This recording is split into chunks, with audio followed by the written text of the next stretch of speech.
நேர்களை வணக்கம். நான் உங்கள் மார்ச் சிறப்பு நேர்காணலுக்காக நம்முடன் மூத்த அரசியல் விமர்சகர் திரு பொன்ராஜன் இங்கிருக்கிறார். வாருங்கள் அவரோட பேசலாம். சார் வணக்கம். வணக்கம்ப்பா. பெரும்பான்மையான கணிப்புகள் மீண்டும் திராவிட முன்னேற்ற கழகம் ஆட்சிக்கு வரும். விஜய் அவர்களுக்கு அந்த அளவுக்கு பெரிய தொகுதிகள்லாம் கிடைக்காது. 20% 25% ஓட்டு, 15% ஓட்டு. சிலர்லாம் விஜய்க்கு ஒரு தொகுதி கூட கிடைக்காது, அவர் ஒரு தொகுதியில ஜெயிக்கிறதே பெருசு. இந்த மாதிரி நிறைய கணிப்புகள் வந்துட்டு இருந்தது. நீங்கள் உட்பட உங்களுடைய கணிப்புகள் எல்லாம் முன் வச்சிருந்தீங்க. எல்லாமே தவிடுபடியாக இருக்குது. விஜய் அவர்கள் 108 இடங்களில் வென்று தனிப்பெரும் கட்சியாக தன்னுடைய கட்சியை உருவெடுக்க வைத்திருக்கிறார். எப்படி பாக்குறீங்க? முதல்ல 108 இடங்களை வென்று தனிப்பெரும் கட்சியாக உருவாக்கிய தமிழக வெற்றி கழகத்தை உருவாக்கிய விஜய்க்கு வாழ்த்துக்கள். முதல்ல அந்த வெற்றியை சாத்தியப்படுத்திய அமித்ஷாவுக்கும் எலெக்ஷன் கமிஷனுக்கும் இவிஎம்முக்கும் சிறப்புமிக்க வாழ்த்துக்கள். இல்லை, இன்னும் அதே ஸ்டாண்டில். ஆமாம். என்ன நீங்கள் கிளியர் கட்டாக தமிழ்நாட்டில் வீசினால பாண்டிச்சேரியிலே வீசலை. தமிழ்நாட்டில் வந்த கூட்டம் தானே பாண்டிச்சேரியிலே வந்துச்சு. அது வேற சார், அந்த மண் வேற சார். வேற என்னங்க, பக்கத்தில் இருக்க மாநிலம். 1977 எம்ஜிஆர் பாண்டிச்சேரியில் தான் முதல்ல ஜெயிச்சார். பாண்டிச்சேரியிலேயே அதிமுக ஆட்சி அமைச்சது, தமிழகத்திலே ஆட்சி அமைச்சது. அதுக்கு பேர் தான் அலை. புரிஞ்சுக்கிட்டீங்களா? அலை அடித்தா ஒரே மாதிரி தான் அடிக்கும். தமிழ்நாடு பாண்டிச்சேரி சேர்ந்து அடிக்கும் அலை. அதுக்கு பேர் தான் அலைன்னு பேர். இது அலை கிடையாது, இது உருவாக்கப்பட்ட கலை, இவிஎம் கலை. புரிஞ்சுக்கிட்டீங்களா? இவிஎம் மூலமாக உருவாக்கப்பட்ட கலையின் வெளிப்பாடு ரிசல்ட் 108. இல்லை சார், மக்கள் ஓட்டு போட்டிருக்காங்க. திமுக வென்றால் அது மக்கள் ஓட்டு போட்டது, திமுக தோற்றால் அது இவிஎம். இப்படி சொல்றது மக்களை முட்டாளாக்குற மாதிரி இல்லையா? இது உங்களுக்கு, நீங்க உங்களை மாதிரி புரியாம பேசுறவங்களுக்கு அது அப்படி தெரியும். இதை யாருமே ஏத்துக்கல. உங்களை போன்ற ஒரு சிலர் தான் பேசுறாங்க. யாரும் ஏத்துக்க மாட்டீங்க. திமுக காரங்களே ஏத்துக்கல. திமுக காரங்க ஏத்துக்க மாட்டீங்க. அதனாலதான் இப்ப தெருவில் தர்றாங்க. வேற என்ன? அதனாலதான் தெருவில் தர்றாங்க. நான் இப்ப மட்டுமா சொல்லிட்டு இருக்கேன், நேத்தா சொல்லிட்டு இருக்கேன், இல்ல இன்னைக்கு சொல்றேன்னா. நான் 2 வருஷம் 2024 தேர்தலில் இருந்து அதுக்கு முதல்ல இருந்தே சொல்லிட்டு தான் இருக்கேன். 2024 நான் அதை ப்ரூவ் பண்ணியிருக்கேன், ஹேச்சிங் எப்படி பண்ணலான்னு சொல்லி. புரிஞ்சுக்கிட்டீங்களா? விவிபேட்டை 100% எண்ணி அறிவிக்கிறதுல எலெக்ஷன் கமிஷனுக்கு என்ன பிரச்சனை? நீங்கள் இப்போ எண்ணுங்க, விவிபேட்டை எண்ணுங்க, திமுக ஜெயிக்கும், தாவைக்கா தோற்கும். விவிபேட்டை எண்ணி இவிஎம் ரிசல்ட்டு விவிபேட்டை ரிசல்ட்டு ஒன்றா காமிக்க சொல்லுங்கள் எலெக்ஷன் கமிஷனை.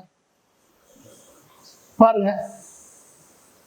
நீங்கள் உங்களுக்கு புரியாமல் இருந்துக்கிட்டு நீங்கள் மக்கள் ஓட்டு போட்டாங்கன்னா அதை ஏற்றுக்கிறதுக்கு மக்கள் தீர்ப்பு, மகேசன் தீர்ப்பு ஏற்றுக்கலாம். ஓகே, அது மக்கள் தீர்ப்பாக இருந்தால் ஓகே. இது இடைப்பட்ட தீர்ப்பை போய், உருவாக்கப்பட்ட தீர்ப்பை போய் நீங்கள் மக்கள் தீர்ப்புனா எப்படி ஏற்றுக்கிறது? ப்ரூஃப் பார்த்தோங்களா சார்? என்ன ப்ரூஃப் பார்க்குறீங்க? என்ன ப்ரூஃபு? நீங்கள் வேற ஒன்றும் இல்லை. துக்ளக் இதயா கடந்த 6 மாதமாக அவர் அனலைஸ் பண்ணிட்டு வர்றாரு, சர்வே பண்ணிட்டு வர்றாரு. ஒவ்வொரு கட்டங்களாக தொகுதியாக சர்வே பண்ணிட்டு வர்றாரு. சர்வே பண்ண அத்தனையிலுமே என்னது, 20% 23% கண்டிப்பாக கிடைக்கும். ஒரு சில இடங்களில் 30-33% கிடைக்கும் அப்படின்னு தான் அவர் சொல்லியிருக்காரு. நகர பகுதியில் கிடைக்கும்னு சொல்லியிருக்காரு. புரிஞ்சுக்கிட்டீங்களா? அக்ராஸ் தமிழ்நாடு 35%. நல்லா புரிஞ்சுக்கோங்க. அக்ராஸ் தமிழ்நாடு 35% எப்படி கிடைக்கும்? பிரச்சாரத்துக்கே போகலாம். அக்ராஸ் தமிழ்நாடு 35%. ஆனால் பாண்டிச்சேரியில் ஒன்றும் கிடையாது. 1 சீட்டோ 2 சீட்டோ பாண்டிச்சேரியில். அக்ராஸ் தமிழ்நாடு 35% வாங்கினவங்களால பாண்டிச்சேரியில் வாங்க முடியல? சொல்லுங்கள். ஏன்? அது பிஜேபி ஆட்சி. இங்கே பிஜேபி 2 கழகங்களையும் தோற்கடிக்கணும். ஒரே கல்லில் 2 மாங்காய் சொல்லி முடிஞ்சா? ஒரே கல், விஜய் என்ற ஒரு கல்லில் 2 மாங்காய் சொல்லி முடிச்சிட்டாங்க. அதை முடித்தவர் அமித்ஷா வெற்றிகரமாக. அதுக்கு உதவுனது எலெக்ஷன் கமிஷன், உறுதுணையாக இருந்தது இவிஎம் ஹேச்சிங். அவ்வளோதான். இதில் என்ன நீங்கள் உங்களுக்கு புரியலைன்னா அதுக்கு நான் ஒன்றும் பண்ண முடியாது. நீங்கள் திமுக காரங்களை அதை ஏற்றுக்காமல் போனதுனால தான் இன்றைக்கி இந்த நிலைமை வரும். நான் எத்தனை வட்டம் எச்சரிச்சிருக்கேன். நம்மளுடைய இன்டர்வியூலேயே எத்தனை வட்டம் சொல்லியிருக்கேன்.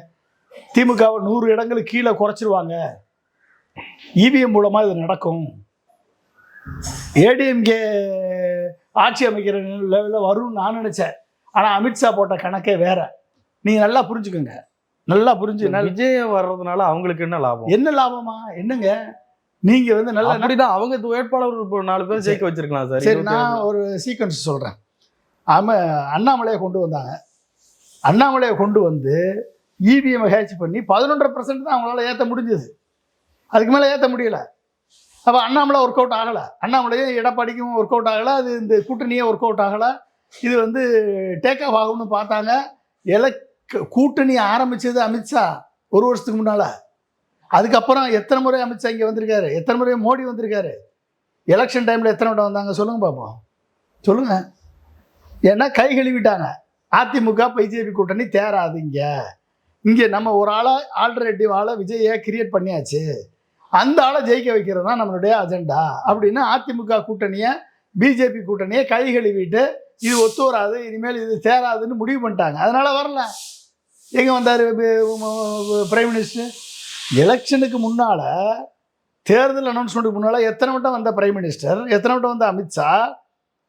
எலெக்ஷன் அப்போ வந்தாரா? எத்தனை வட்டம் வந்தார்? வரல. இதுலேருந்தே தெரிய வேணாமா அவங்க கைகள் விட்டாங்க அதிமுக பிஜேபி கூட்டணியை, இது தேராது, இதை வச்சு நம்ம திமுகவை வீழ்த்த முடியாது, ஏற்கனவே அதிமுக நம்மளுக்கு வந்து அடிமையாகி விட்டது, அதை வீழ்த்தி பிரயோஜனம் கிடையாது, அது நம்ம கூட சேர்ந்தாலே ஆட்டோமேட்டிக்காக ஒழிஞ்சு போயிடும். அப்போ யாரை வச்சு அடிக்கிறது? விஜய்க்கு தான் வந்து மக்கள் செல்வாக்கு இருக்குது, மக்கள் எங்கே போனாலும் கூட்டமாக கூடுறாங்க. அப்போ விஜயை தூக்கு, விஜய் மூலமாக வேலையை முடி. ஜனநாயகம் படத்தை வந்து நம்ம தடை பண்ணோம்னா பிஜேபி அகெயின்ஸ்டாக இருக்குன்னு மக்கள் நம்பிடுவாங்க. ஜனநாயகம் படத்தை தடை பண்ணு, அவன் வந்து லீக் அவுட் பண்ணி ரிலீஸ் பண்ணிக்கிட்டோம், முடிஞ்சு போச்சு. கிளியராக நடந்தது, அந்த வேலை நடந்துச்சு.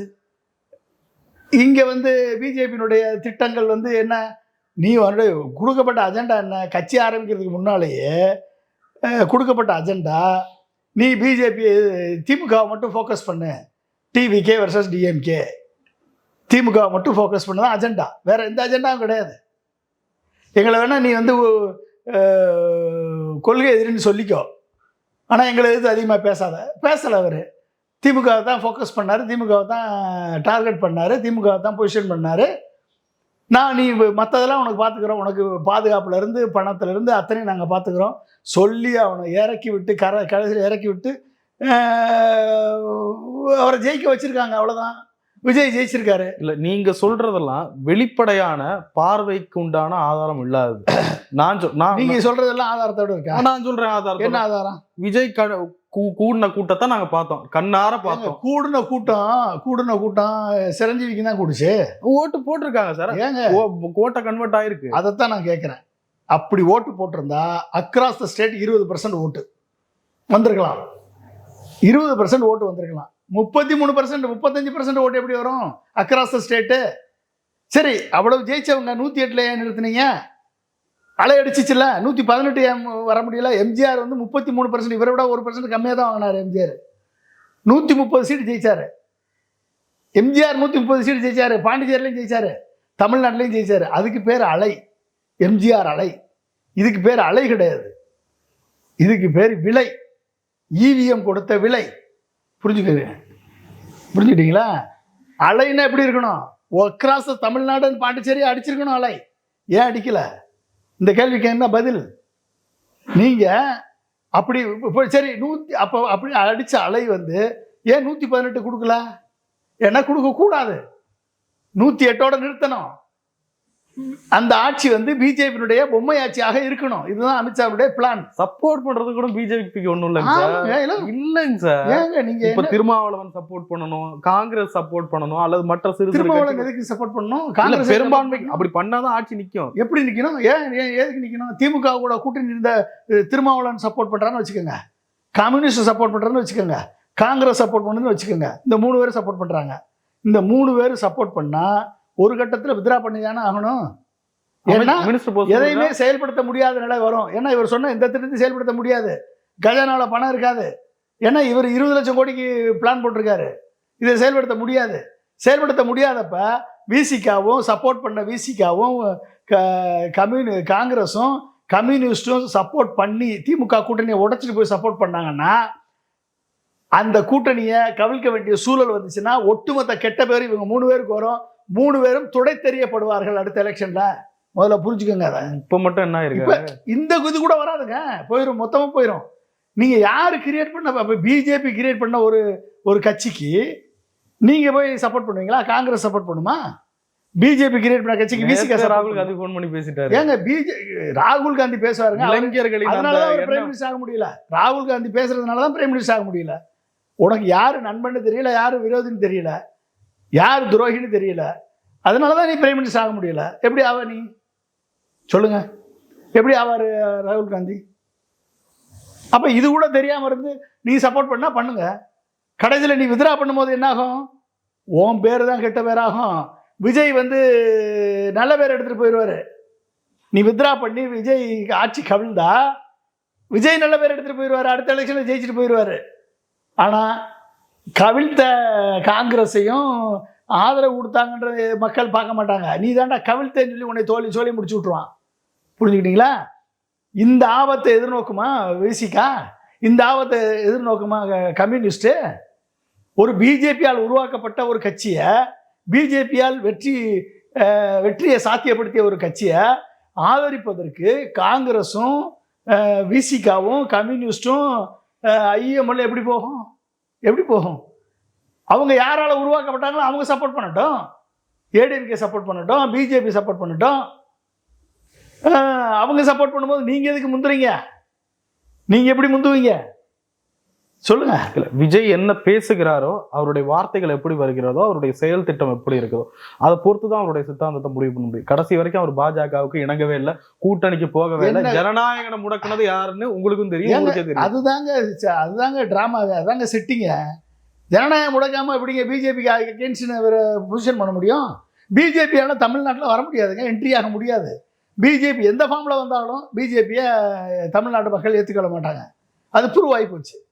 அப்போ நீங்கள் யாரை வச்சு உருவாக்கணும்? பிஜேபி இல்லைன்ற ஒரு பிம்பத்தை ஒரு நடிகருக்கு உருவாக்கி அந்த நடிகர் கட்சியை நீங்கள் வந்து வச்சு வந்து நீங்கள் வந்து திராவிட கட்சிகளை ஒழிக்கணும். இதுதான் அவங்களுடைய பிஜேபியுடைய திட்டம். அந்த நடிகர் கட்சியை வச்சாங்க. மக்கள் வந்து இளைஞர்கள் ஆதரவு இருக்குது, மக்கள் ஆதரவு இருக்குது. அந்த ஆதரவு 20% ஆதரவு கண்டிப்பாக விஜய்க்கு இருந்திருக்கலாம். அக்ராஸ் த ஸ்டேட் 20% ஆதரவு கூட இருந்திருக்கலாம். எஸ்ஜே சூர்யாவுடைய உதயாவுடைய சர்வே, வலதுசாரிகளுடைய சர்வே, துக்ளக்கு உதயாவுடைய சர்வே, இந்த மாதிரி வந்து இத்தனை பேருடைய சர்வே படி பார்த்தீங்கன்னா 20% கண்டிப்பாக இருந்திருக்கும். ஆனால் அது 35 ஆக்குனது யாரு? அமித்ஷா, இவிஎம். இதுதான் முதல்ல புரிஞ்சுக்கணும். நீங்கள் இங்கே நடந்தது ஏன் பாண்டிச்சேரியில் நடக்கல? ஏன்னா பாண்டிச்சேரியில் என்டிஏ ஆச்சு, அங்கே மாற்றணும்னு அவசியம் கிடையாது. இப்படி கேட்கலாம். இங்கே நடந்தது ஏன் அங்கே நடந்தது ஏன் கேரளாவில் நடக்கும்? கேரளாவில் எப்படி நடக்கும்? கேரளாவில் யார் இருக்கா நடத்துறதுக்கு? கேரளாவில் என்ன கட்சி இருக்கு நடத்துறதுக்கு? பிஜேபி அங்கே ஸ்ட்ராங்காக இருக்கா நடத்துறதுக்கு? இங்கே மட்டும் ஸ்ட்ராங்காக இருக்கா? இங்கே ஸ்ட்ராங்காக இல்லை. அதனால தான் விஜய் உருவாக்கியிருக்காங்க. அங்கேயும் ஸ்ட்ராங்காக இல்லைல்ல? அங்கே ஸ்ட்ராங்காக இல்லை. இங்கே ஆனால் இங்கே இருந்தது 18%. என்டிஏ கூட்டணி 18% இருந்துச்சு. இதுக்கு மேலே அது டேக் ஆஃப் ஆகலை. அண்ணாமலையை வச்சே டேக் ஆஃப் ஆகலை, எடப்பாடியை வச்சு அது டேக் ஆஃப் ஆகாது, முடிவு வந்துட்டாங்க. அதனால தான் நீங்கள் வந்து எலெக்ஷன் டைமில் நரேந்திர மோடி வரல, அமித்ஷா வரல, அப்படியே கை கழுவி விட்டுட்டாங்க அந்த கூட்டணியை. ஃபோக்கஸ் என்னது? ஒட்டுமொத்த ஃபோக்கஸையும் மம்தா பானர்ஜிக்கு திருப்பினாங்க. மோடி அமித்ஷா அங்கே போய் உட்கார்ந்தாங்க, 200 சீட்டு ஜெயிச்சாங்க. இப்போ புரிஞ்சுக்கிட்டீங்களா? அமித்ஷா 3 முதலமைச்சரை தோக்கடிச்சிருக்காங்க. பிஜேபி முதலமைச்சர் மம்தா பானர்ஜி தோக்கடிச்சிருக்காங்க, ஸ்டாலினை தோக்கடிச்சிருக்காங்க, பினராயி விஜயனை தோக்கடிச்சிருக்காங்க. 3 முதலமைச்சரை காலி பண்ணியிருக்கு பிஜேபி. பிஜேபியுடைய கிராண்ட் பிளான் இது. அந்த பிளான்ல விஜய் வந்து ஒரு பப்பட்டு, அவ்வளவுதான், வேற ஒன்றும் கிடையாது. நீங்க வந்து ஏங்க உங்களுக்கு புரியலைன்னா அதுக்கு நாங்க என்ன பண்ண முடியும்? நீங்க அது புரியாம இருக்கவங்களை போய் நாங்கள் மாற்ற முடியுமா? சொல்லுங்க பார்ப்போம். நான் வந்து இன்னைக்கு நேற்று சொல்லலை, அது இதை தெளிவா நான் சொல்லிட்டு தான் இருக்கேன்.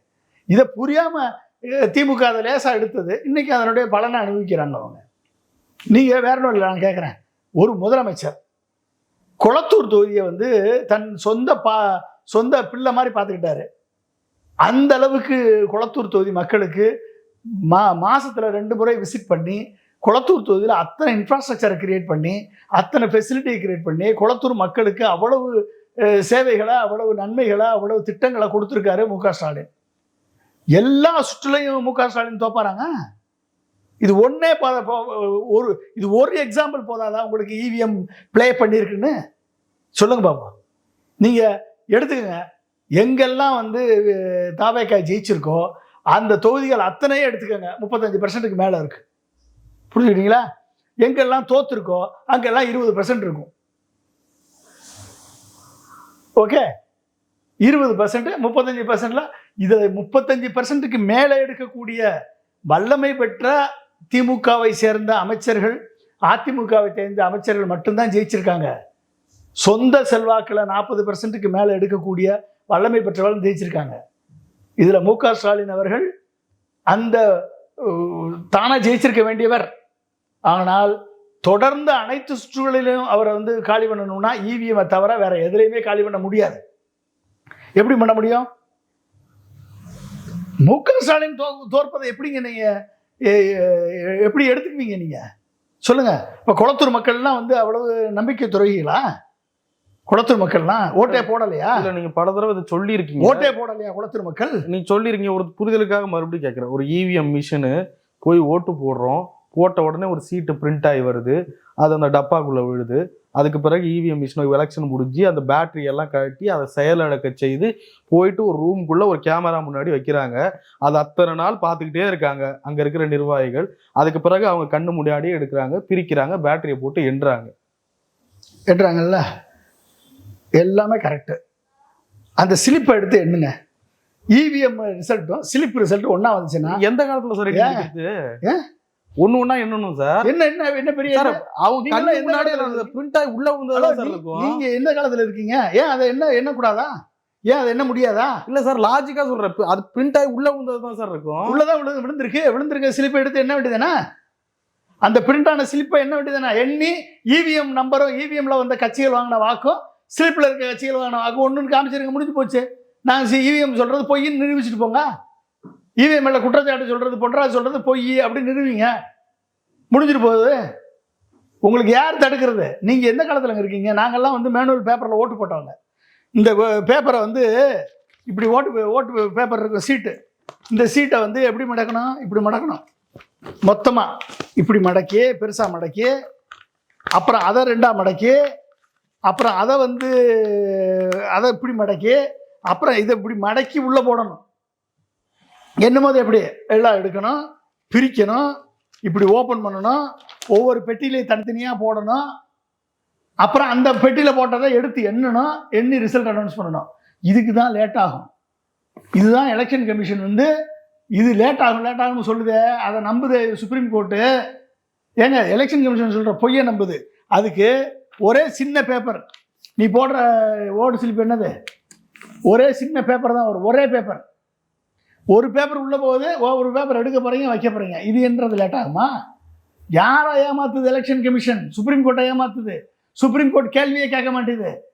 ஏன் கேட்க மாட்டேது? அங்கதான் சுட்சுமம், அங்கதான் இவிஎம் ஹேச்சிங் நடக்குது. சாஃப்ட்வேர்ல ஹேச் பண்ணி வச்சாச்சு அப்படின்னா இவிஎம் வந்து சிம்பிள் லோடிங் டைம்ல எந்த சிம்பிளும் ஜெயிக்க வேணாம்னு எந்த சிம்பிள்ல ஒரு சங்கேதக்குரிய லோட் பண்ணலைன்னா நார்மலாக விழுகிற ஓட்டு எல்லாருக்கும் அப்படியே விழுகும். ஒரு சிம்பிளில் இந்த சிம்பிள் 35% வாங்கணும்னு சொல்லி நீ சங்கேதக்குரிய போட்டுட்டு விட்டுட்டீங்கன்னா அந்த சிம்பிள் விழுந்த ஓட்டுல இருந்து 35% அந்த ஓட்டை மாற்றி கொடுத்துரும். முடிஞ்சு போச்சா? ஏற்கனவே 20% வாங்கக்கூடிய கட்சி 35% மாற்றி கொடுத்துரும். நீங்கள் போய் சிசிடிவி வச்சு பார்க்கணுன்னு அவசியம் இல்லை, எதை வச்சு பார்க்கணுன்னு அவசியம் கிடையாது, போலீஸ் ஃபோர்ஸ் தேவையில்லை, எதுவும் தேவையில்லை. அது உள்ள ஆட்டோமேட்டிக்காக பட்டனை ப்ரெஸ் பண்ணோன்னா ஆட்டோமேட்டிக்காக சாஃப்ட்வேர் ஒர்க் பண்ணி ரிசல்ட்டை கொடுத்துரும் 35%ன்னு சொல்லி. புரிஞ்சுக்கிட்டீங்களா? இது கூட தெரியாமல் மக்கள் நம்பிக்கிட்டு இருந்தீங்கன்னா இருந்துகிட்டே போங்க. கடைசி வரைக்கும் மோடி தான் ஆள போகிறாரு. 2029 ஒரே நாடு ஒரே தேர்தல் வரப்போகுது. 3 வருஷம் விஜய் ஆட்சி இருக்க போகுது. அப்படியே ப்ரூவ் பண்ணி யாராவது சப்போர்ட் பண்ணாலும் 5 வருஷம் எங்கே இருக்கும்? ஒரே நாடு ஒரே தேர்தல் வந்துடும்ல, கழிச்சிருவாங்களா கட்சி ஆட்சியா? அதுக்கு தானங்க இடப்பட்ட காலத்தில் தானங்க விஜய் கட்சி. இன்னைக்கு 26, 29 ஒரே நாடு ஒரே தேர்தல். புரிஞ்சுட்டீங்களா? அதை கொண்டாந்துருவாரு மோடி. இவரால் எதிர்க்க முடியாது. பரவாயில்ல, இன்னொரு எலெக்ஷன் போறேன்னு போவார், சொல்லி முடிஞ்சிச்சு. அதுக்குள்ளே வந்து அண்ணாமலையை தலைவராக்கி கவர்னரை வச்சு ஸ்டெபிலைஸ் பண்ணி என்ன பண்ணணுமோ அப்போ. ஏன்னா விஜய் ஜெயிக்க வச்சவங்களுக்கு பிஜேபி ஜெயிக்க வைக்க தெரியாதா? அப்புறம் என்ன, பெர்செப்ஷனை கிரியேட் பண்ணணும், அவ்வளோதாங்க. அப்போ பெர்செப்ஷனை கிரியேட் பண்ணிதுன்னா ஓட்டு மிஷினை சேஞ்ச் பண்ணால் முடிஞ்சு போச்சு. நீங்கள் நம்புவீங்க, எல்லாரும் நம்புவீங்க, நம்ப போகிறீங்க, அவ்வளோதானே. இது ஆட்டு மந்த கூட்டம் தானே. இந்த மக்கள் ஓட்டு போட்டோம், நாங்கள்லாம் குடும்பமாக ஓட்டு போட்டோம்னு 10 பேரை வச்சு சோசியல் மீடியாவில் எழுத வச்சா முடிஞ்சு போச்சு. நானும் அப்போ நாங்களே என் பிள்ளைங்க சொல்லிச்சு, என் பேரன் சொன்னா, என் பேத்தி சொன்னான்னு சொல்லி நீங்கள் ஒரு ரீல்ஸ் போடுவீங்க. அப்போ உங்களை பார்த்து நீங்கள் அவன் ரீல்ஸ் போடுவான், அவங்கள பார்த்து அவன் ரீல்ஸ் போடுவான். அப்போ ஆட்டோமேட்டிக்காக வைரல் ஆகும். அப்போ மக்களே வந்து எல்லோரும் நாங்கள் ஓட்டு போட்டோம்னு சொல்லிட்டாங்க. அப்போ இதை ஜெயிக்க வச்சாச்சுன்னா மக்கள் நம்பிடுவாங்க. முடிஞ்சா நம்பியாச்சா? அந்த நம்பினதை எம்ஜிஆர் மாதிரி 33% வாங்கி 130 சீட்டு ஜெயிச்சு ஆட்சி அமைச்சா எம்ஜிஆர் எங்கே? அமித்ஷா ஹெல்ப் பண்ணியே 35% வாங்கி 108 சீட்டு வாங்கிட்டு ஆட்சி அமைக்கிறதுக்கு ஆள் யார்கிட்ட போகிறதுன்னு தெரியாமல் இருக்கக்கூடிய விஜய் எங்க? புரிஞ்சுக்கிட்டீங்களா? இப்பயே போட்டி போடுறாங்க கட்சி. யார் போட்டி போடுறா? போட்டி போட்டு யாரெல்லாம் போதும். திருமாவளவன் காலைல ஒரு அறிக்கை விட்டுருக்காங்க, கூட்டணி ஆட்சியை விரும்பி மக்கள் ஓட்டளித்திருக்காங்க. ஆமா, விரும்பி மக்கள் ஓட்டளித்திருக்கான்னு இவர் சொல்லுவார். இவர் சொல்லி இவர் சப்போஸ் இவரே சப்போர்ட் பண்ணுறான்னு வச்சுக்கோங்க, கடைசியில் இவரே வந்து பிஜேபி ஆட்சியை உருவாக்குவதற்கு அதுக்கு பிஜேபிக்கு டைரெக்டாக நீங்கள் சப்போர்ட் பண்ணிட்டு போகலாமே. இல்ல அந்த காமன் மினிமம் ப்ரோக்ராம் வச்சு கம்யூனிஸ்டுகள்லாம் நீங்க ஒரு காலம் பிஜேபி கூட போக கூடாது, நீங்க பிஜேபி கூட போகலன்னா நாங்க உங்களுக்கு ஆதரவு தெரிவிக்கிறோம் அப்படின்னு ஒரு நீங்க திட்டங்களே அவர் சொன்ன திட்டங்களே செயல்படுத்த முடியாது மார்ஷல். அவர் சொன்ன திட்டங்கள் ஏதாவது செயல்பட 2000 அவர் வல்லுநர்களை வச்சு நாங்கெல்லாம் இப்பெல்லாம் பிளான் பண்ணி எங்களால் திராணிக்கு முடிஞ்சதை மட்டும்தான் சொல்லியிருக்கோம், தெரிஞ்சதை மட்டும்தான் சொல்லியிருக்கோம் தெளிவா சொல்லியிருக்காரு. ஆமா, 4 லட்சம் கோடிக்கு நீ தெரிஞ்சதை மட்டும் தான் சொல்லியிருக்கீங்க. 4 லட்சம் கோடிக்கு பட்ஜெட்டே 4 லட்சம் கோடி, நீங்க ஒரு 4 லட்சம் கோடி, 8 லட்சம் கோடி. 8 லட்சம் கோடிக்கு எங்கே போவீங்க? தெரிஞ்சதை மட்டும் சொல்லியிருந்தா வருஷத்துக்கு 4 லட்சம் கோடிங்க எக்ஸ்ட்ரா. நீங்கள் சொன்ன திட்டங்களை செயல்படுத்தணும்னா 5 திட்டங்களை செயல்படுத்தணும்னா வல்லுநரை வச்சு சொன்ன திட்டங்களுடைய லட்சணம் அதுதானே. மேபி அதுக்கேற்ற மாதிரி வருவாய் பெருக்கத்தில் வருவாய் எப்படி பெருக்குவீங்க? 4 லட்சம் கோடிக்கு 4 லட்சம் கோடி ஈக்குவல் வருவாய் எப்படி பெருக்குவீங்க? வந்தவொடனே பெருக்கிடுவீங்களா வருவாயா? என்ன ஜீபூம்பாவா? இல்லை எலன் மாஸ்கா ஜீபூம்பாவா நீங்கள் பெருக்கிறதுக்கு? எப்படி பெருக்குவீங்க? யாரை வச்சு பெருக்குவீங்க? இல்லை 4 படம் நடிச்சு பெருக்குவீங்களா? 4 லட்சம் கோடியா? ஏற்கனவே 4 லட்சம் கோடி பட்ஜெட்டு, 3 லட்சம் கோடி, 2.5 லட்சம் கோடி கமிட்டட் எக்ஸ்பெண்டிச்சரு, 1.5 லட்சம் கோடி தான் 30 டிபார்ட்மெண்ட்டுக்கு. அதுக்கு மேலே 4 லட்சம் கோடி வேணும். ஸோ எவ்வளோ ஆச்சு? 8 லட்சம் கோடி வேணும் வருஷத்துக்கு. எங்கே போவீங்க? உங்கள் திட்டங்கள், நீங்கள் சொன்ன திட்டங்கள் 5 திட்டங்கள் சொல்லியிருக்கீங்க. 5 திட்டங்களை நிறைவேற்றுறதுக்கு 8 லட்சம் கோடி வேணும். கவர்மெண்ட்டை நடத்துறதுக்கு 4 லட்சம் கோடி வேணும். நீங்கள் சொன்ன திட்டங்களை செயல்படுத்துறதுக்கு 4 லட்சம் கோடி வேணும். எங்கே போவீங்க? அப்போ யார் சப்போர்ட் பண்ணுறாங்க? அப்போ ஒரு வேளை காங்கிரஸும் பிசிகாவும் கம்யூனிஸ்ட் பார்ட்டியும் பிஜேபி உள்ளே வந்துடும், நம்ம சப்போர்ட் பண்ணி விஜயை காப்பாற்றிடுவோன்னு உள்ளே போனாங்கன்னா மூக்கறுபட போகிற முதல் கட்சிகள் இந்த கட்சிகளாக தான் இருக்கும். உங்களுக்கு என்ன வந்துச்சு துடிப்பு? யார் உருவாக்குனாங்களோ அவங்க காப்பாற்றட்டுமே. பிஜேபி தானே உருவாக்குச்சு, அந்த பிஜேபி காப்பாற்றட்டும். ஏன் அண்ணா முன்னேற்ற கழகம் போட்டோம்? ஏன்னா அண்ணா திராவிட முன்னேற்ற கழகத்தை தான் மொத்தம் இப்போ காலி பண்ணியிருக்காரு விஜய். ஏடிஎம்கே காலி பண்ணிட்டாரு, டிஎம்கே காலி பண்ணுறதை விடுங்க. டிஎம்கே தோல்விக்கும் வெற்றியும் அவங்க திரும்பி 10 வருஷம் கூட தோத்தா கூட திரும்பி வருவாங்க. ஏடிஎம்கேல வர முடியுமா? ஏடிஎம்கே மொத்தமாக காலி பண்ணது அவர் தானே. ஏடிஎம்கே ஒருவேளை சப்போர்ட் பண்ணுச்சுன்னு வச்சுக்கோங்க இதே விஜய்க்கு, ஏடிஎம்கேனுடைய அஸ்தமனம் இதோட முடிஞ்சு. இனி எந்திரிக்கிறதுக்கு வாய்ப்பே கிடையாது. இப்பயே 3வது இடத்துக்கு போயிட்டாங்க. ஆமா, 3வது இடத்துக்கு போய் 101 இடத்துல டெபாசிட் காலி. இன்னி மொத்தமாக முடிஞ்சிடும். ஏன்னா அமித்ஷா வந்து தெளிவாக காலி பண்ணியிருக்காரு. யாரெல்லாம் காலி பண்ணியிருக்காரு? யாரெல்லாம் வந்திருக்காங்க? சிவி சண்முகம் ஜெயிச்சிருக்காரு. ஏன்னா அவர் பிஜேபியுடைய ஆர்எஸ்எஸ் மூலமாக பிஜேபியால் ராஜ்யசபா எம்பி ஆனவர். ஓகே, விஜயபாஸ்கர் அமித்ஷாவுக்கு வேண்டியவர், வேலுமணி அமித்ஷாவுக்கு வேண்டியவர், எடப்பாடி அமித்ஷாவுக்கு வேண்டியவர். ஓகே, நத்த விஸ்வநாதன் ஹாம்லெஸ், மற்ற எல்லாரும் அவுட்டு. தெரியுமா உங்களுக்கு? Udhayakumar out, Rajendra Balaji out, Sellur Raju out, Rajan Chellappa out, okay, Munusamy out, Jayakumar out, எல்லாம் காலி பண்ணிட்டாங்களா இல்லையா? அப்போ நீங்கள் திரும்பி போய் விஜய்க்கு நான் சப்போர்ட் பண்ணுறேன்னு உள்ளே போனீங்கன்னா, அதிமுக உள்ளே போச்சு அப்படின்னா என்னாகும்? உங்கள் அதிமுக நாளைக்கு வாபஸ் வாங்கினீங்கன்னா என்னாகும்?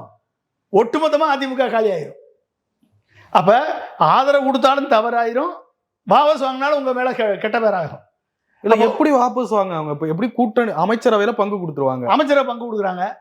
திட்டங்களை செயல்படுத்த முடியாது, அன்பாப்புலர் ஆவார். அன்பாப்புலர் ஆகுங்க. நீங்க 2 வருஷம் கூட தாங்காதுங்க. 5 வருஷம் டைம் இருக்குங்க சார். 2 வருஷத்துக்குள்ள அது டைம் லிமிட் நம்ம சொல்ல முடியுமா? 3 வருஷத்துல ஒரே நாடு ஒரே தேர்தல் வந்துருமே. இல்ல அதுக்கான திட்டங்கள்லாம் இன்னும் பெருசா இருக்கு, அது வரும், இன்னும் அறிவிக்கல. ஒரே நாடு ஒரே தேர்தல் வரும். நீங்க 3 வருஷத்துல செயல்படுத்தலைன்னா என்ன ஆகும்? யாருக்கு இப்ப கெட்ட பேரு சொல்லுங்க? அன்பாப்புலர் ஆக்கும் பிஜேபி. பிஜேபிக்கு வந்து விஜய் முதலமைச்சர் ஆக்கணும்னு அவசியம் கிடையாது, பார்க்கணும்னு அவசியமும் கிடையாது. விஜய் மூலமா என்ட்ரி ஆகணும், அவ்வளவுதான். அதிமுகவை ட்ரை பண்ணாங்க, அதிமுக செல்ஃப் எடுக்கல. எடப்பாடி மூலமா, எடப்பாடி ஓரளவுக்கு இருந்தா கூட, எடப்பாடி அடிமையா இருந்தா கூட எடப்பாடி ஏமாத்திட்டு போயிடுவாரு. நம்மளை வந்து சீட்டு கொடுக்கறதுலே நம்மளை ஏமாத்திட்டாரு. நான் உங்களுக்கு பிஜேபிக்காரங்களை விட நான் உங்களுக்கு அடிமையாக இருப்பேன்னு சொல்கிறாரு அப்படியே இவர் நம்ப முடியாது. ஸோ இவர் ஏற்கனவே அடிமையானவரை போய் என்ன பண்ண போகிற, மொத்தமாக விஜயை தூக்கி விடு, திமுகவை காலி பண்ணு, முடிஞ்சு போச்சு. ஒரே காலில் 2 மாங்காய் சொல்லிய முடியும். தெளிவாக அடிச்சு போயிட்டாரு அமித்ஷா. வந்தாச்சு. அதுலேயுமே செக் வச்சிருக்காரு. செக் எப்படி வச்சது? நீ 110க்குள்ளே தான் ஜெயிக்கணும், அதுக்கு மேலே நீ ஜெயிக்கக்கூடாது. ஆதரவு இருந்தால் நாங்களாக பார்த்து ஆதரவு கொடுத்தா தான் நீ ஆட்சி அமைக்க முடியும். அப்படி இல்லை அப்படின்னா 6 மாதத்துக்கு கவர்னர் ஆட்சி. இந்த கவர்னர் ஆட்சியில் பிஜேபியை ஸ்ட்ரென்தன் பண்ணு. அப்போ அதுக்குள்ளே என்னென்ன நடவடிக்கை எடுக்கணுமோ அத்தனை நடவடிக்கை எடுத்து பிஜேபியை ஸ்ட்ரென்தன் பண்ணி இதை கூட்டணியை மாற்றி அடுத்து பிஜேபி உள்ளே வர்றதுக்கான வழியை கொண்டு வா. அதுக்கு என்னென்ன செய்யணுமோ அத்தனையும் செய்ய. இதுதான் வந்து பிஜேபியுடைய திட்டம். இந்த திட்டத்துக்கு இதை கூட தெரியாமல் திருமாவளவன் ஒரு முடிவெடுத்து, இல்லை காங்கிரஸ் ஒரு முடிவெடுத்து, இல்லை வந்து கம்யூனிஸ்ட் பார்ட்டிகள் வந்து எங்களை வந்து பார்த்துட்டாரு, எங்களை வந்து ஆஃபீஸில் சந்திச்சிட்டாரு, எங்களை வந்து ஆதரவு கேட்டிருக்காரு, இவருக்கு நாங்கள் ஆதரவு கொடுக்கலைன்னா பிஜேபி உள்ளே வந்துடும் அப்படின்ற மறைமுகமாக சுற்றி உள்ளே போனீங்கன்னா முதலில் மூக்கறுபட போவது இந்த யாரெல்லாம் ஆதரவு கொடுக்குறாங்களோ அவங்க தான். புரிஞ்சுக்கிட்டீங்களா? இவங்க தான் நீங்கள் மூக்கறுபடிங்க. நீங்கள் ஆதரவு வாங்கணும்னா அதிமுகவுடைய ஆதரவை அமித்ஷாட்ட சொன்னால் வாங்கி கொடுத்துட்டு போகிறாரு. அதிமுக ஆதரவு கொடுத்துட்டு போகுது. நாளைக்கு வாபஸ் வாங்கணும்னா அமித்ஷா வந்து அமித்ஷாவுக்கு தெரியும் எப்போ ஆதரவு கொடுக்கணும், எப்போ வாபஸ் வாங்கணும்னு. புரிஞ்சுக்கிட்டீங்களா? எப்போ எது வரைக்கும் விஜய் ஆட்சியில் வச்சுருக்கணும், எப்போ ஆட்சியிலேருந்து தூக்கணும்னா அவருக்கு தெரியும். எப்போ அன்பாப்புலர் ஆக்கணும்னு அவருக்கு தெரியும். சிண்டே ஆக்கினவர், நவீன் பட்நாயக் ஆக்கினவர், நிதிஷ்குமார் ஆக்கினவர், கண்டிப்பாக விஜயும் ஆக்குவார். ஓகே. ஸோ இதில் நீங்கள் இதுக்கு இடையில போயிட்டு நாங்கள் வந்து ஆதரவு கொடுக்குறோம் அப்படின்னு சொல்லி இவங்கெல்லாம் போனாங்க அப்படின்னா, திமுக கூட்டணியை உடைச்சிட்டு போனாங்க அப்படின்னா, இது வந்து இவர்களுக்கே வந்து ஒரு வினையாக போய் முடியும் என்பது நீங்கள் வந்து இவர்கள் புரிந்து கொள்ள வேண்டும். காங்கிரஸ் போனாலும் சரி, காங்கிரஸ் போய் ஆதரவு கொடுக்குது அப்படின்னா காங்கிரஸ் வந்து பிஜேபி ஆதரிக்கிறது என்ற அர்த்தம். ராகுல் காந்தி அமித்ஷாவை டைரக்டாக ஆதரிக்கிறார் என்ற அர்த்தம். புரிஞ்சுக்கிட்டீங்களா? விசிகாவும் கம்யூனிஸ்ட் பார்ட்டிகளும் ஆதரவு கொடுக்கிறது என்று சொன்னால் இது வந்து பிஜேபிக்கு ஆதரவு கொடுக்கிறார்கள் என்ற அர்த்தம். கொடுக்கட்டுமே, அவங்க கொடுக்கட்டுமே, ஏடிஎம்கே கொடுக்கட்டும். ஏடிஎம்கே கொடுத்து ஏடிஎம்கே ஒன்றும் இல்லாமல் போனால் நம்மளுக்கு என்ன? பிஜேபி ஒரு ஆள் வச்சுருக்காரு, பாட்டாளி மக்கள் கட்சி ஒன்று இருக்குது, அவங்க கொடுக்கட்டும், ஆட்சியில் பங்கெடுக்கட்டும், 2 பேரும் சேர்ந்து 4 லட்சம் கோடியை திரட்டட்டும், டபுள் இன்ஜின் சர்க்கார் நடத்தட்டும். இல்லை வெளியிலிருந்து ஆதரிக்கிறான்ல, நேரடியாக வெளியிருந்து ஓட்டு போடுறப்ப வெளில போயிடலாம். சரி, வெளியிருந்து அது இல்லைங்க, நீங்கள் அறுதி பெரும்பான்மை நிரூபிக்கணும்ல. இல்லை வெளிநடப்பு செஞ்சுட்டா அதுக்கேற்ற மாதிரி அது எப்படி வெளிநடப்பு செய்வீங்க? அறுதி பெரும்பான்மை ஃப்ளோரில் நிரூபிக்காமல் எப்படி நீங்கள் என்ன பில்லு பாஸ் பண்ணுறதா? பில்லு பாஸ் பண்ணுறதா? வெளிநடப்பு செஞ்சுட்டா, வெளிநடப்பு செஞ்சால் எங்க அறுதி பெரும்பான்மை இல்லாமல் ஒரு ஆட்சி எப்படி நடக்கும்? முதல்ல ஃபர்ஸ்ட் அறுதி பெரும்பான்மை வேணுங்க. இல்ல சார், தனிப்பெரும் கட்சின்ற அடிப்படையில ஆட்சி அமைக்க கூப்பிடுவாரு கவர்னர். ஆமா, கூப்பிடுவாங்க. அங்க அப்புறம் போயிட்டு சபா டெம்பரவரியா ஒரு சபாநாயகரை போடுவாங்க, அவர் பதவி பிரமாணம் செய்து வைப்பாரு. அதுக்கப்புறம் முதலமைச்சர் கோருவாரு இந்த மாதிரி பெரும்பான்மைக்கு. அப்ப சில கட்சிகள் எதிர்த்து வாக்களிக்காம வெளிநடப்பு செஞ்சுட்டா இருக்கிறத வச்சு போட்டுடலாம்ல. எதை எப்படி இருக்கிறத வச்சு போடுவீங்க? பெரும்பான்மை இல்லாம மைனாரிட்டி ஆட்சி எப்படி நடத்துவீங்க? கலைஞர் 18க்கு இல்லாம எப்படிங்க நடத்துவீங்க? கலைஞர் நடத்தலையா? நான் கலைஞர் சப்போர்ட்லயே நடத்துனாரு. நீங்க இப்ப ஆட்சி அமைக்கிறதுக்கு 118 வேணுங்க. இப்ப நீங்க வராதுன்றீங்க. அப்ப எப்படி வரும்? ஆட்சி அமைக்கிறதுக்கு 118 வேணும். இது என்ன பில்லு பாஸ் பண்றதா? வெளிநடப்பு செஞ்சுட்டா பில்லை பாஸ் பண்ணிட்டு போயிடலான்னு. ஏங்க பில்லு பாஸ் பண்றதுன்னா ஓகேங்க, மசோதாவை தாக்கல் பண்ணி மசோதாவை ஆதரிக்கணும், மசோதாவை ஜெயிக்கணும்னா 2 கட்சி வெளிநடப்பு பண்ணா பெரும்பான்மை சிம்பிள் மெஜாரிட்டி வச்சு பாஸ் பண்ணிட்டு போயிடலாம். 118 ஃப்ளோரில் அசம்பிளியில் ப்ரூவ் பண்ணணும். ப்ரூவ் பண்ணலன்னா ஜோலி முடிஞ்சு. இல்லை நம்புறீங்களா நீங்கள் கிடைக்காதுன்னு? எப்படிங்க நீ கிடைக்காதெல்லாம் நம்பலாம் நான். அது கிடைக்கிறதுக்கான வழியாக அமித்ஷா ஹெல்ப் பண்ணுவார். அமித்ஷா தானே உருவாக்குனார் அந்த ஆட்சியை. அவர் உருவாக்குவார், அவர் அதுக்கான வழியை ஏற்படுத்தி கொடுப்பாரு. உங்களுக்கு என்ன வந்துச்சுன்ற விசிகாவுக்கும் கம்யூனிஸ்ட் பார்ட்டிகளுக்கு என்ன வந்துச்சு? நீங்கள் எதுக்கு முந்திரி கட்ட மாதிரி முந்திரிங்க? நாங்கள் என்ன சேர்ந்து முடிவு எடுப்போன்னு சொல்கிறீங்க? என்ன முடிவு எடுக்க போகிறீங்க சேர்ந்து? திமுக விட்டுட்டு முடிவு எடுக்க போகிறீங்களா? சொல்லுங்கள். திமுக கூட்டணியில் ஜெயிச்சுட்டு எதை வச்சு முடிவு எடுப்பீங்க? சொல்லுங்கள். சரி, எப்படி இருக்கும்னு நினைக்கிறீங்க விஜயனுடைய ஆட்சி காலம்? விஜயினுடைய ஆட்சி காலம் இது நித்தியகண்டம் பூர்ணாயுசு. ஓகே. ரெண்டாவது, வந்த உடனே 2500 ரூபா எல்லாருக்கும் கொடுக்கணும். 2,20,00,000 ரேஷன் கார்டு ஹோல்டருக்கு 2500 ரூபா கொடுக்கணும். புரிஞ்சுட்டீங்களா? அதில் 60 வயதுக்கு மேற்பட்ட பெண்கள், அதுக்கு உள்பட்ட பெண்கள், கவர்மெண்ட் ஆஃபீஸில் ஒர்க் பண்ணக்கூடிய ஒரு 4 லட்சம் பேரை தவிர்த்து 2 கோடி பேருக்கு 2500 ரூபா கொடுக்கணும். இது மிகப்பெரிய ஒரு பேர்டன். Okay, first. ரெண்டாவது, 1 பவுன் தங்கம் 8 லட்சம் பேருக்கு கொடுக்கணும். 1 பவுன் தங்கம். ஓகே. 6 சிலிண்டர், கேஸ் சிலிண்டர் ஏற்கனவே தட்டுப்பாட்டில் இருக்குது. 6 கேஸ் சிலிண்டர். 15,000 ரூபா கல்வி இடைநிற்றல் தொகை எல்லா குடும்பத்துக்கும் கொடுக்கணும். ஓகே. ஸோ அப்புறம் பஸ்ஸு ஃப்ரீ, 200 ரூபா எலக்ட்ரிசிட்டி ஃப்ரீ. ஒட்டு மொத்தமாக தமிழ்நாடு திவாலாகும். வேற ஒன்றும் பண்ணாது. நல்லா ஆட்சி நடத்தலாம். அதுக்கு மோடியும் அமித்ஷாவும் ஒரு 5 லட்சம் கோடி அதிகாரிகள்லாம் இருக்காங்க. அதிகாரிகள்லாம் இருக்காங்க, இருக்க தான் செய்வாங்க. நீ வரல திட்டத்தை 4 லட்சம் கோடிக்கு போட்டால் அதிகாரிகள் என்ன போய் பனைமரத்துலேருந்து மாங்காய் பறித்து கொண்டாந்து கொடுப்பானா? அதிகாரிகள் எங்கேருந்து வரும்? எங்கேருந்து வரும் பணம்? பணம் எங்கேருந்து வரும்? காக்கிதா மேலேருந்து தொங்குதா 4 லட்சம் கோடி? சொல்லுங்கள். நீங்கள் 4 லட்சம் கோடி திட்டம் போடுவீங்க வருஷத்துக்கு. ஏற்கனவே இருக்குதே 1 லட்சம் கோடி டெபிசிட்டில் ஓடிட்டு இருக்கு வண்டி. 4 லட்சம் கோடி சேர்த்து 5 லட்சம் கோடி கடன் வாங்கணும். எடுத்த உடனே 5 லட்சம் கோடி கடன் வாங்குறதுக்கு FRPM ஆக்ட் பெர்மிட் பண்ணாது. மோடிக்கு அலோவ் பண்ணிடுவாரா? மோடி அலோவ் பண்ணாலே RBI அலோவ் பண்ணுமா? சொல்லுங்க. விஜய் கட்சியினுள் வெற்றி பெற்றிருக்கிற வேட்பாளர்களை எல்லாம் பார்க்கும் பொழுது ரொம்ப இளம் வேட்பாளர்களா இருக்காங்க. அரசியலுக்கே இப்போ ரொம்ப புதுசானவங்களா இருக்காங்க. ரொம்ப பெரிய அனுபவம் இல்லாமலாம் இருக்காங்க. அதெல்லாம் எப்படி போகும்னு நினைக்கிறீங்க? அதெல்லாம் நம்ம பாராட்டலாம். அதெல்லாம் ஒரு செலிபிரிட்டி மூலமாக வரும் பொழுது இது பாசிபிள். சின்ன சின்ன வேட்பாளர்கள், ஒன்றுமே சாதாரண எளிய புண்படத்திலிருந்து வரக்கூடிய வேட்பாளர்கள் இந்த மாதிரி ஒரு பதவிக்கு வர்றதை நம்ம வரவேற்கிறோம், பாராட்டுறோம். அவர்கள் அதை செயல்படுத்துறதுல பிரச்சனை இல்லை. ஆனால் அவர்கள் மக்கள் மத்தியில் அவர்களால் சொன்ன வாக்குறுதிகளை நிறைவேற்ற முடியாது. மக்கள் வாக்குறுதியை பார்த்து ஓட்டு போடலை, வாக்குறுதியை நிறைவேற்றுவான்னு நினச்சி ஓட்டு போடலை. ஓகே. விஜய் எங்களுக்கு பிடிக்குது, விஜய் நடிகர், இவங்க 2 பேர் வேணாம், எங்களுக்கு புது ஆள் வேணும், மாற்றம் வேணும்னு ஓட்டு போட்டாங்க. மாற்றம் ஓட்டு போட்டது அப்படி தான் ஓட்டு போட்டாங்க. இம்ரான்கானை செலக்ட் பண்ணிச்சு பாகிஸ்தானு. இந்தியாவோட தீவிரவாதிகளை அடக்க முடியாமல் போச்சு. பணவீக்கம் ஏற்பட்டுச்சு, பொருளாதார நலிவு, பொருளாதாரம் சீரழிஞ்சது. ஓகே. பயங்கரமான உள்நாட்டு கலவரம் ஏற்பட்டுச்சு, வேலைவாய்ப்பு இல்லாமல் போச்சு. கடைசியில் 2018 ஆட்சிக்கு வந்தார், வெற்றி பெற்று மக்கள் அதை சப்போர்ட் பண்ணி வெற்றி பெற்று இம்ரான்கான் ஆட்சிக்கு வந்தார் பாகிஸ்தானில். 2022 நோ கான்ஃபிடன்ஸ் மோஷனில் ரிமூவ் பண்ணப்பட்ட முதல் பிரைம் மினிஸ்டர் இம்ரான்கான். ஓகே. அதே மாதிரி உக்ரைனில் ஜெலன்ஸ்கி டிவி ஆங்கர், டிவி நல்லா பேசுகிறாரு, டிவியில் நல்லா பாடுறாரு, நல்லா வசனம் பேசுகிறாருன்னு சொல்லி மக்கள் ஓட்டு போட்டு தேர்ந்தெடுத்தாங்க.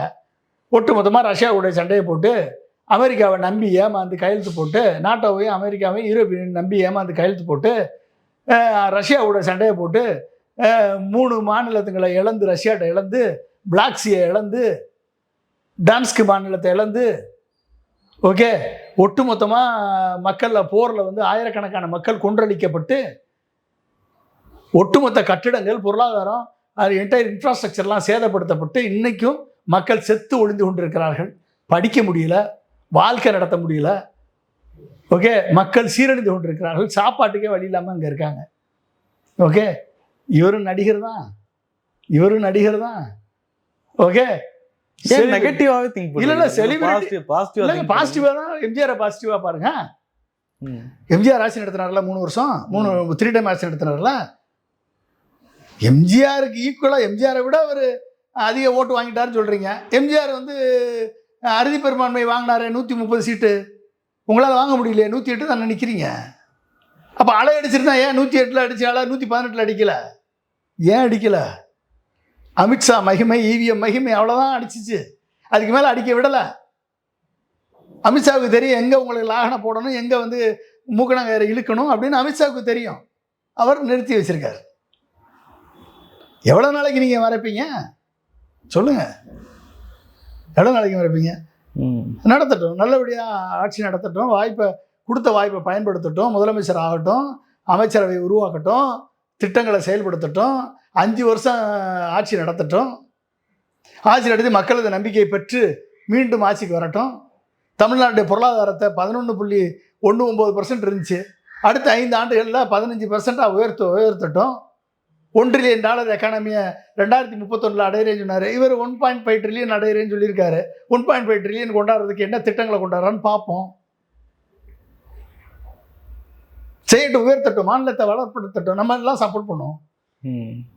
எதிர்க்கிறவர்கள் சப்போர்ட் பண்ணட்டும்ல. எதிர்ப்பவர்களையும் சப்போர்ட் பண்ண வைக்கிறது தானே ஆட்சி, நல்லாச்சு. எதிர்ப்பவர்களையும் சப்போர்ட் பண்ண வைக்கக்கூடிய நிலைமையில் இருக்கிறவன் தான் நல்ல தலைவன். இப்போ நம்மளாம் எதிர்க்கிறோம்னு வச்சுக்கோங்க, குருட்டாமானுக்கு எதுக்குறோம். நீங்கள் வந்து நடிகர்ன்றதுக்காக எதுக்குறீங்க, நீங்கள் வந்து தரக்குறைவாக விமர்சனம் பண்ணுறீங்க அப்படி நீங்கள் சொல்கிறீங்க. தரக்குறைவாக நாங்கள் விமர்சனம் பண்ணலை, இருக்கக்கூடிய கிரவுண்ட் ரியாலிட்டி என்னன்றதை எடுத்து சொல்கிறோம். எடுத்து சொல்கிறதே குற்றம்னா என்ன பண்ணுறது? ஜனநாயகத்தில் பேசித்தானே ஆகணும், நடப்ப சொல்லித்தானே ஆகணும். நீங்கள் ஜெயிச்ச தோற்கடிக்கப்பட்ட எல்லாரையும் நீங்கள் பாருங்கள்.